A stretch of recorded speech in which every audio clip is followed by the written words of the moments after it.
Vse besede so odveč. To je Maribor, to je nepopustljiva ekipa v vijoličastem in magična moč Ljudskega vrta.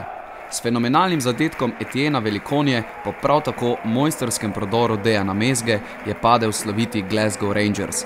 Veselje ob zadnjem sodnikovem žvižgu je bilo nepopisno. Ja, dobro, žoga mi je prišla malo za hrbet in normalno, da je bila samo ta možnost odreagirati in mislim, da sem odreagiral več kot dobro, tako da sem zelo srečen, da je pristalo golu. Toda pojdimo po vrsti. Spodbudno se je že začelo. Evropska tekma in spet povečan nogometni utrip v mestu ob Dravi. Kolone navijačev v vijoličastem so se pomikale proti Ljudskemu vrtu že od popoldanskih ur. Na južno stran, v Fun Park, ki je postal že tradicionalno zbirališče pred odhodom na stadion. Tam so se družno odštevale minute do prvega sodniškega žvižga, potem pa v boj, trd, neizprosen boj, skupno tekmo navijačev in igralcev. Škoti so se medtem zbirali na severni strani in dočakali spodbudnejše vesti iz njihovega tabora. Rangersi so namreč v poznih sredinih večernih urah podpisali pogodbo z novim igralcem in izkoristili pravico do registracije enega nogometaša v zadnjem hipu. Za okrepitev obrambnih vrst v Ljudskem vrtu jim je priskočil na pomoč reprezentant Združenih držav Carlos Bocanegra. Mariborske želje, da bi bil Marcos Tavares nared za nastop, se žal niso uresničile. Kapetan je z bolečinami v predelu hrbta ostal na tribuni in predal trak Mertlju. V boj Škoti se je šlo ob čudoviti kulisi s tribun, za udarni ritem je skrbela polna južna tribuna z violami.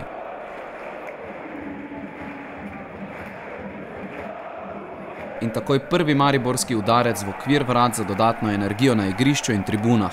Nameril je Mertel proti levemu kotu, vratar McGregor je uspel ukrotiti žogo. Za nami je odlična tekma. Jasno je, da smo skupaj z navijači zelo zadovoljni te zmage. Tekmo smo začeli izredno dinamično, dobro, spravili nasprotnika v težave. Vendar nažalost nismo zadeli prvi. V prvem polčasu, v sredini prvega polčasa smo imeli potem z njihovo zvezdno vrsto nekaj težav, ko so se jasno zelo izkušeno branili. Tu nismo najdli neke rešitve, vendar potem v drugem polčasu z številčno izenačenostjo v sredini, ker oni so potem v drugem polčasu igrali z dvemi napadalci, je bilo veliko lažje. Oziroma smo mi veliko lažje izkoristili prostor, katerega so nam dali na razpolago in tako tudi tekmo zmagali in odigrali na dobro tekmo z veliko lepimi akcijami, tako da si, kot sem rekel, vsak posameznik zasluži za to predstavo čestitke. Nato ob začetnem pritisku Mezga v hitri akciji za Volaša, ki je dobil priložnost v začetni enajsterici ob odsotnosti Tavareša, njegov zaključek pa čez prečnik.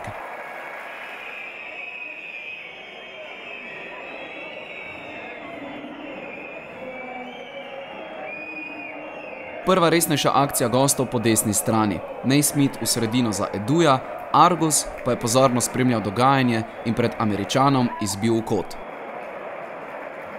Po kotu pa dva zaporedna poskusa Jelaviča. Prvič je nastreljal Argusa, drugič pa je poslal žogo mimo gola. Boj se je razvnel. Želja po podjetni igri je bila prisotna na obeh straneh. Namen o zadetku v dovolj zgodnjem obdobju igre pa so uresničili gostje. Broadfoot je všel po desni strani, podal v sredino, kjer je iz ozadja pritekel Ortiz in poslal žogo v desni kot. Vodstvo moštva iz Glasgowa in njihovih navijačev, ki se vendarle niso udeležili gostovanja v štajerski prestolnici v tako velikem številu. Namesto napovedanih 600 jih je dopotovalo polovica manj.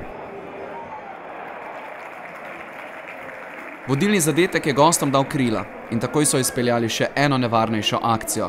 Hrvaški napadalec Jelavič je po protinapadu prišel do zaključnega udarca, toda z roba kazenskega prostora je meril mimo desne vratnice.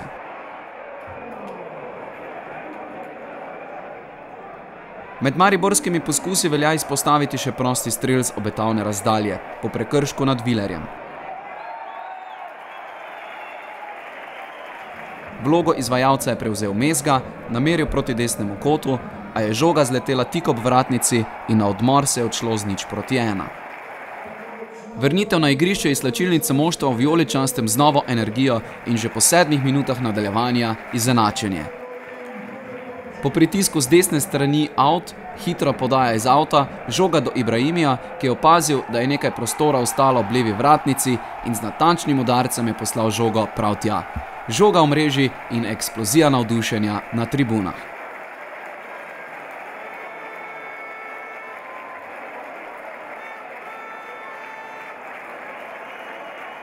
Ob tem dodatna injekcija, dodatna moč za nove napadalne akcije.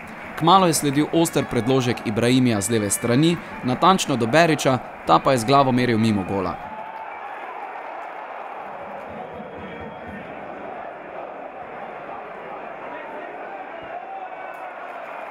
Pa naslednja grožnja škotskim vratom, znova v vlogi podajalca Ibrahimi, Volaš je z glavo preusmeril žogo, McGregorju je z nekaj težavami le uspel zadržati.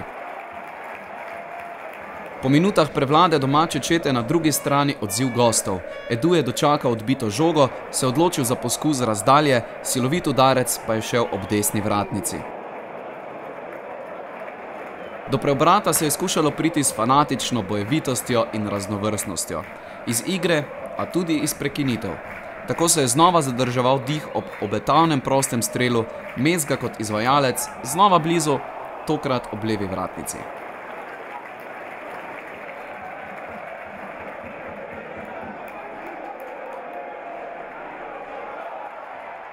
Trud se je moral obrestovati in se je, na najlepši način, sanjskim zaključkom, z golom v sodnikovem podaljšku. Mezga je kot blisk švignil po desni strani, ušel branilcem, podal v sredino, kjer pa je Velikonja z novo mojstrovino iz obrata s peto spravil žogo v mrežo. Za veličastno zmago in velik skalp svetovnega rekorderja po številu osvojenih naslovov državnega prvaka.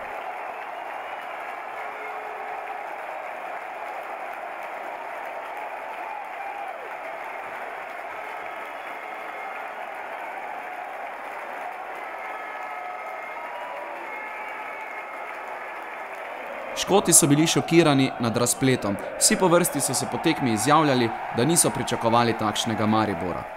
Ja, dobro, ne vem, kaj bi lahko drugega pričakovali. Mogoče, ne vem, so nas malce podcenjevali, ampak pač normalno je še druga tekma. Mogoče pa išče tudi samo alibi pač na našem porazu. Povratni dvoboj bo prihodnji četrtek na kultnem Ibrox Parku, začetkom ob 20:30 po našem času. Seveda pa imamo pred tem še eno obveznost v domačem prvenstvu. V nedeljo po dolgih letih odsotnosti s prvoligaškega prizorišča ob 19. v Ljudski vrt prihaja Mura.